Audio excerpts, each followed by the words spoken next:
8h15, votre invité ce matin, Yves-René Tapon, est le député La République En Marche de l'Eure, Fabien Goudefard. Bonjour Fabien Goudefard. Bonjour Monsieur Tapon. Édouard Philippe a annoncé hier un moratoire de 6 mois sur la hausse de la taxe sur les carburants, le gel des tarifs d'électricité et de gaz durant l'hiver et une suspension de la nouvelle version prévue du contrôle technique. Visiblement, ça ne calme pas la grogne. Est-ce que déjà il n'aurait pas fallu répondre plus tôt, plus vite aux gilets jaunes ? Je pense que nous devons tous collectivement comprendre que nous vivons un moment historique. Je voudrais rappeler que ce mouvement, depuis son commencement, a déjà entraîné la mort de 4 de nos compatriotes. Samedi dernier, pour la première fois de son histoire, l'Arc de Triomphe, qui est quand même le monument qui symbolise le lien entre l'armée et la nation, a été profané. Et cette colère, je pense que le gouvernement a décidé d'y répondre en 2 temps. Vous l'avez annoncé, la suppression, en tout cas la mise en pause moratoire, pas suppression. Le moratoire, effectivement, le moratoire, mais on pourra revenir sur la suite, le moratoire de différentes hausses et taxes sur l'essence, le fioul, le diesel, le gasoil non routier, l'électricité, le gaz, le contrôle technique des véhicules. Donc ce sont des mesures fortes et des mesures immédiates. Et j'insiste, il ne s'agit pas de répondre par ces mesures à l'ensemble des revendications des Gilets jaunes, bien sûr, et d'ailleurs on pourra revenir sur celle-ci, mais à restaurer la possibilité d'un dialogue, d'une concertation. Et c'est le deuxième temps, c'est engager ce dialogue avec les Français sur plusieurs choses, sur le rythme de la transition écologique, sur les impôts, sur les dépenses publiques, et il faut absolument débattre, c'est le seul antidote au conflit. Il y a 3 mois de discussions prévues à partir du 15 décembre. Vous appelez donc les Gilets jaunes à décider également, eux, d'un moratoire sur leur barrage ? Moi, je n'ai pas de conseils à leur donner. Moi, si je pouvais discuter avec eux, c'est ce que je fais. Je le fais au contact des Gilets jaunes sur les barrages de ma circonscription. Je le fais aussi sur les plateaux avec leurs représentants. Moi, ce que j'aimerais leur dire, c'est de les inviter tout simplement à rejoindre la voie de la démocratie représentative. C'est-à-dire qu'ils s'organisent, ils se sont structurés, qu'ils s'organisent de manière programmatique. Pour tout vous dire, Monsieur Tapon, moi, quand je vais au contact sur les barrages, on me donne des listes de revendications.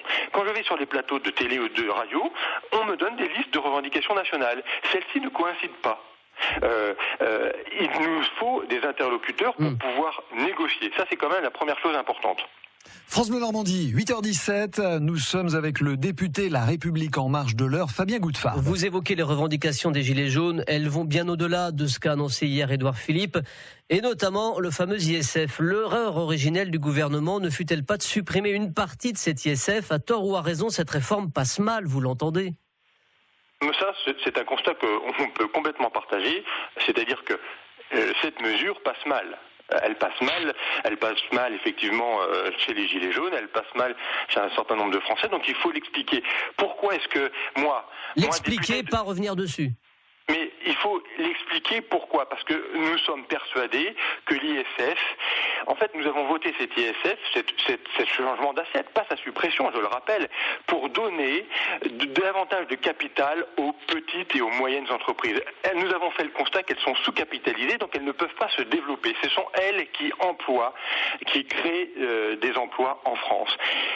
Comment allons-nous chercher du capital pour ces petites entreprises ? Nous n'allons pas demander aux Français, aux Gilets jaunes, qui ont du mal déjà à finir leur fin de mois, de participer à la capitalisation de ces entreprises. Donc vers qui devons-nous nous tourner ? Vers les personnes qui ont de l'argent, c'est-à-dire effectivement les plus fortunés, et qui sont invités, qui sont poussés à mettre de l'argent dans notre économie. C'est pour ça que nous avons modifié l'assiette de l'ISF.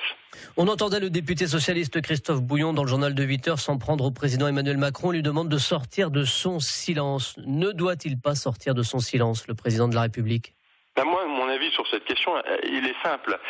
Vous avez vu ce qui s'est passé. On a des institutions qui font que le Premier ministre protège aussi le président de la République, et c'est très bien ainsi. Regardez ce qui s'est passé lors des négociations où les représentants des Gilets jaunes n'ont pas pu se présenter devant le Premier ministre, parce que d'ailleurs beaucoup d'entre eux étaient menacés par leur propre base, ce qui est quand même hallucinant.